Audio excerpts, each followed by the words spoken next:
Hey guys, Amy here with your December swag.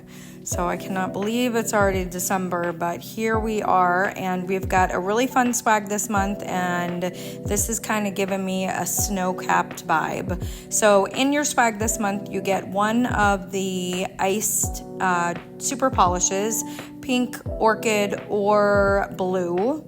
So one of those in there, and that's like a beautiful, sparkly, it's got like a holographic silver iridescent kind of sparkle in there, and it is a nice icy color. So those are fantastic. We'll use those all winter. And then next we've got our shape shifter. So this is a new product for us, and it's trending really big right now. So there's a lot you can do with this moldable gel. We will go over some of the uses as we go through the video and go through the design, but basically this is a non-sticky moldable gel. You can do 3D objects with it. If I could get this open here we go. It is a nice semi-opaque white, and really this is all you need because we can change the color of this. We can add glitter to this if we want to. It is extremely versatile, so you do not need all these colors of these moldable gels. You just need one that's going to be a great base, and this is it. So again, we'll go through some of the techniques to change the color and add additives to it, but we've got our opal ice rhinestones, crystals, flatbacks, and these are all 4 colors, all different sizes. And then we've got our snowflake filigree. So one side of those is kind of like a tie-dye, the other side is pure white, so it just depends what kind of mood you're in. Then you've got your shapeshifter tools. So these are great. It's got the daughter tool on the back end to really press the items into the shapeshifter, and then it's got your silicone tool on the top to help you mold the shape that you want. And they are pretty pliable, so these are a great versatile tool as well because you can use them with your chromes and other moldable gels, and then your daughter tools, obviously we're going to use those all the time, right? So we're going to start here. There's a couple ways that we can achieve the look that we're going for today, and whether you want a matte or a gloss. So we're just going to get started, and I'm going to use the blue and the orchid. I am working from home, so I did not grab the pink for some reason. So we're going to just do the blue and the orchid. So this first one I did was the orchid. One coat is totally fine. It's going to be opaque enough to cover really well. And we're gonna cure these for the full 60 seconds. So while those are curing, I wanted to say that there is a couple ways you could do this. It just depends if you want to top coat the shapeshifter. So if you top coat rhinestones, we know what happens. It kind of bubbles them and it kind of loses the cuts in them.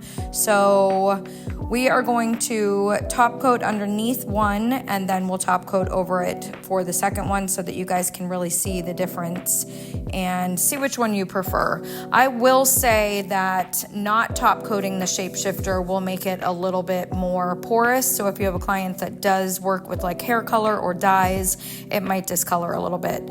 So again, I'm working from home, so nobody come for me right now that I'm using ungloved hands. I'm gonna wash my hands really well after this, so don't come for me.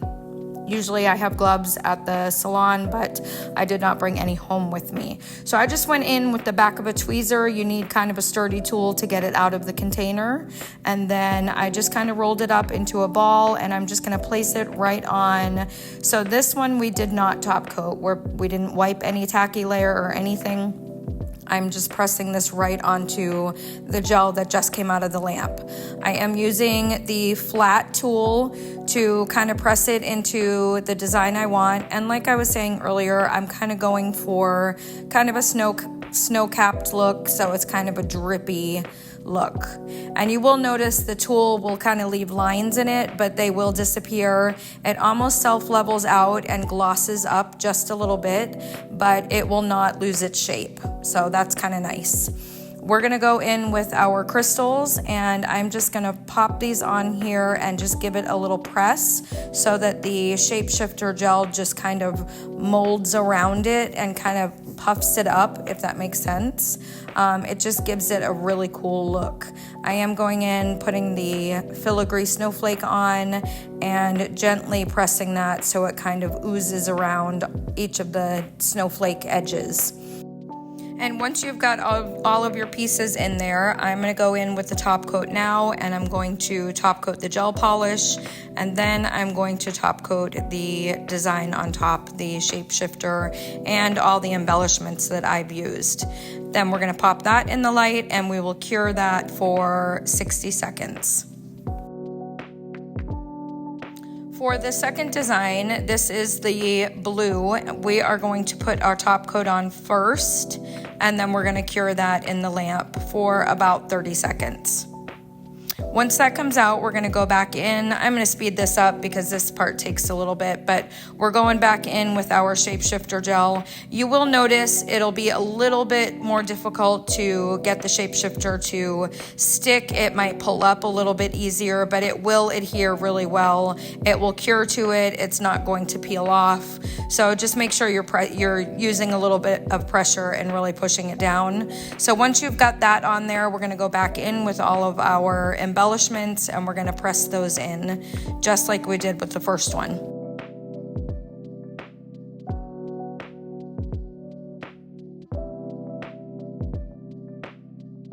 And again, once you're happy with this, we're going to go ahead and cure.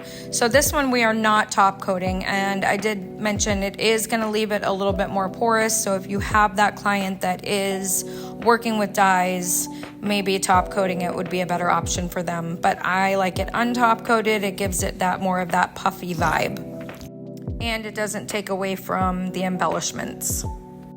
So I wanted to show you guys how to mix glitter or change the color of your shapeshifter. So I grabbed another little pearl of it. I've got it on my disposable palette.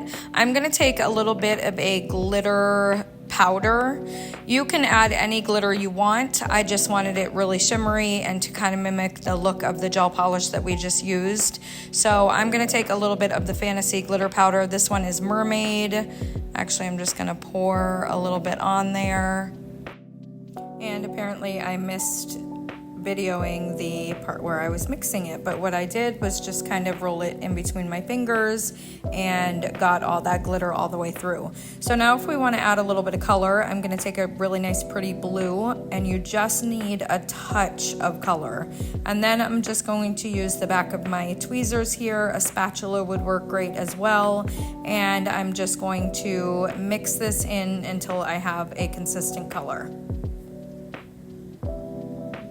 And again, you don't need a lot of color. If you are adding more of a pigment, maybe a dollop of outshine in there just so it keeps its kind of plasticity to it.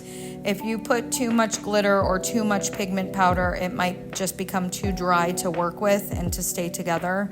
So you want to keep it that kind of glossy moldability to it.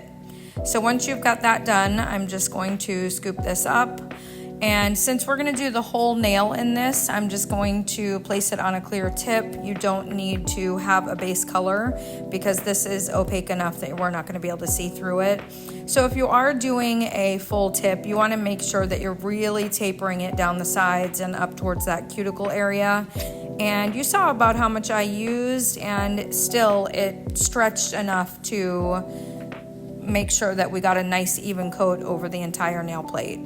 So now we're going in with our embellishments again. We'll stick with white snowflakes for this one and the crystals, and we're just going to press all of these in. And as I'm pressing these in, I think some bullion beads would look really good, so I'm going to pull those out here in just a second and place some bullion beads in there too. I mean, really, any 3D decorations that you have, it just gives it a really cool look, like those junk nails. There's so many different things, bows and crystals and metal shapes. There's so much you can put in these.